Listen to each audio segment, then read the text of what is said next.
Okay, good morning. Once again, I want to talk about Team Hillbilly. Okay? Now, Team Hillbilly is Bill Clinton and Hillary Clinton together. Okay, if you didn't know what Team Hillbilly meant. You should, like I had said, embrace that girl. The Black Lives Matter banner that interrupted your whole thing. If you would have embraced her, hugged her, quietly said into her ear, "I'm sorry, that I'll do what I can to look into this matter to try to make things better for blacks." You could have said that. With an embrace, you could have got more voters, kept voters, reassured some people that you're real and that you do care, but it made it obvious you didn't.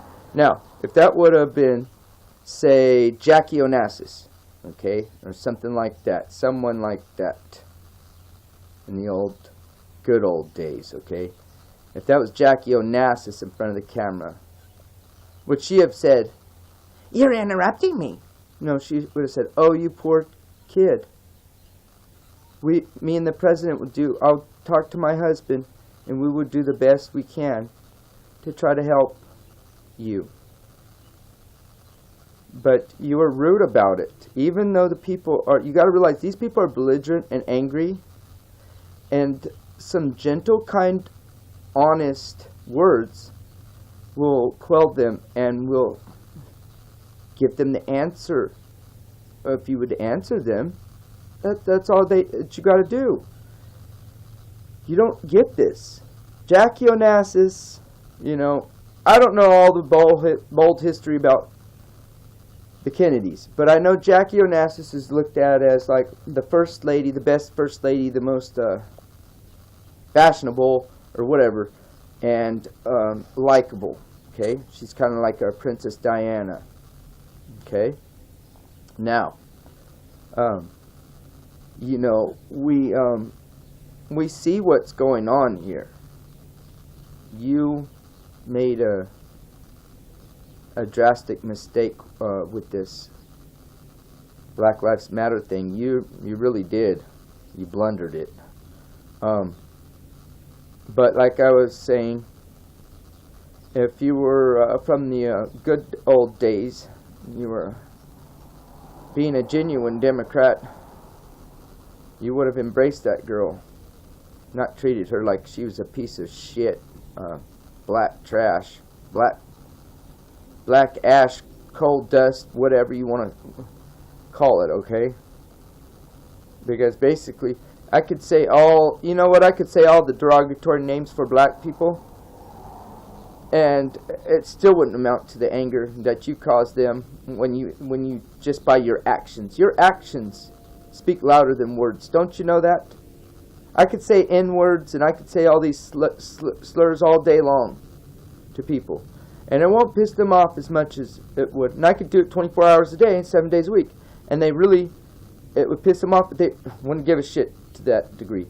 But actions speak louder than words, and the way you just treated her, disrespected her, you need to realize when people are upset, they're coming upset because they're concerned. And they want some kind of answers. But instead, you might as well have just backslapped her, okay? If you would have backslapped her, told her, "Hey, you, black lives don't matter to me, get the fuck behind me, Satan," or something like that, something, then you might have got some weird votes or something. But I mean, might as well have done that. But like I was saying, you could call names all day long to people, okay? That old saying, sticks and stones will break my bones, words will never hurt me. But your actions hurt people, and your actions speak louder than your words. You just proved it, told on yourself, and handled the situation wrongly, and Jackie Onassis would be turning in her grave that this one of these first ladies trying to actually become an independent woman and first president for women, and you can't embrace an upset person. You can't embrace an upset person even if they interrupted you. You know what?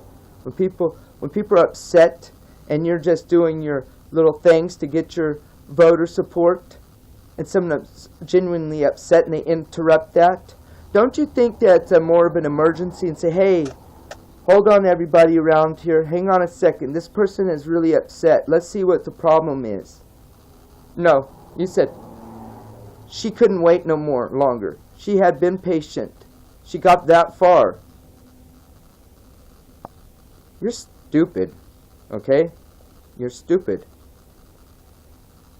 You are not thinking, or you're sabotaging yourself because you're in on it with Trump and you want him to win. This election, I thought Barack Obama's campaign elections and stuff, the first set and then the second one, the first one and the second was something amazing, never to be seen again, and couldn't be topped. But this one with Trump, I think it's getting up there to, it's trumping Obama's. You know, Team Hillbilly, you better start embracing, okay? Embracing people, because your true colors are showing through. And not only are you're just a bigot. You're not even a racist, because you don't even care about really white people. You only care about yourself and your own family. You don't care about nobody else. You really don't. You're just stealing black votes if you can. I think all the black voters should vote for Trump, because he's not speaking the way you are. And you know what? They all might think he's a racist or whatever, but a lot of the blacks out there, they want a bigger wall. They know about Islamic invasion. They know about, we don't want more minorities coming in here. We just started getting what we think we deserve. Blacks do, you know. They just started feeling like they're kind of like, okay, we're okay with, a little bit okay with being citizens here, finally. Now they don't like being dumped on with all these other citizens. See, it makes and then you get these black and brown pride groups, you know. But if it was German-American coalition or something white and right or whatever you want to call it, you'd definitely be racist. I'm tired of that racist word, you know. Politically correct, don't use the R word then, because it was a derogatory term used to label people, and it was a communist label, okay?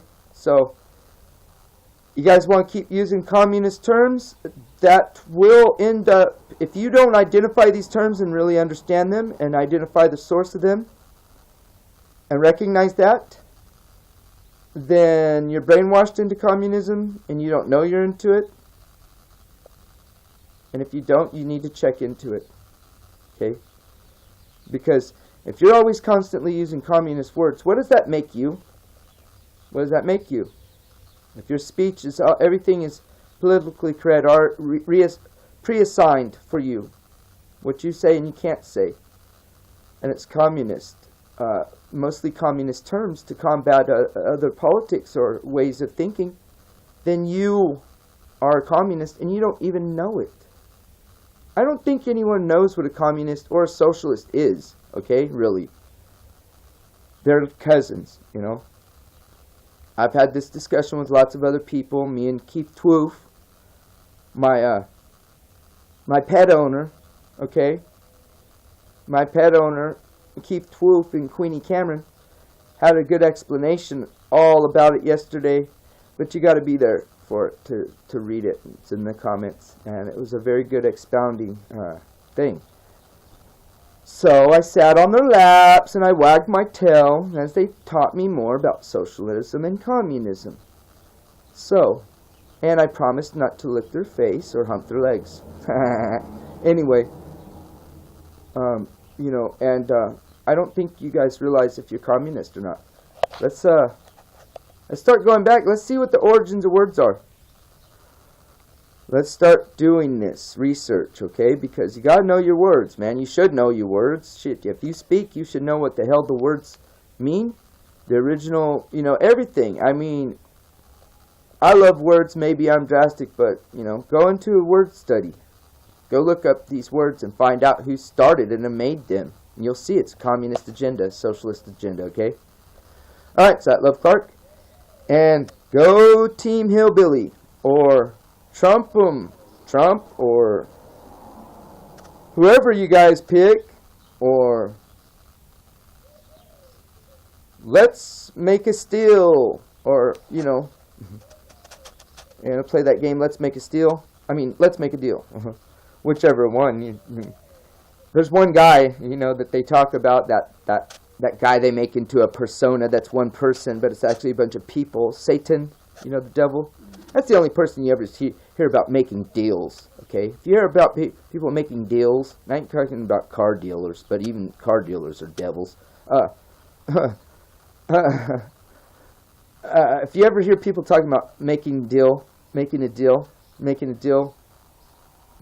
with God, and God don't make deals. He makes covenants, and he has promises if you keep those covenants. But he don't make deals, because he's no respecter of any person.